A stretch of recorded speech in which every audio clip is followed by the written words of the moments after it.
Приватните превозници се откажаа од блокадите и најавија дека од денеска се враќаат на улиците. Откако на завчерашната координативна средба во град Скопје постигнат договор во рок од 15 дена независни експерти да направат анализа колку точно ќе добијат зголемување по извозен километар.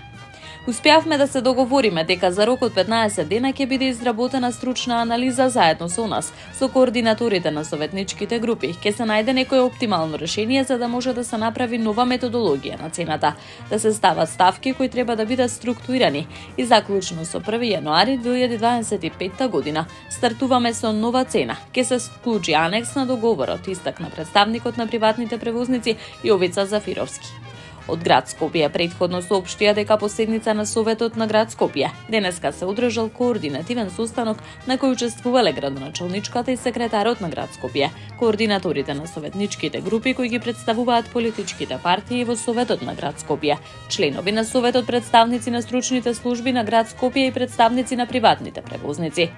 На средбата бил донесен заклучок според кој во рок од 15 дена треба да се изготви анализа во која согласно утврдената методологија ќе се утврдат реалните трошоци за извршување на услугата јавен превоз од страна на експерти вешти лица, представници на стручните служби на град Скопје од соодветните сектори и со земање на предвид на поднесените податоци од страна на представниците на приватните превозници.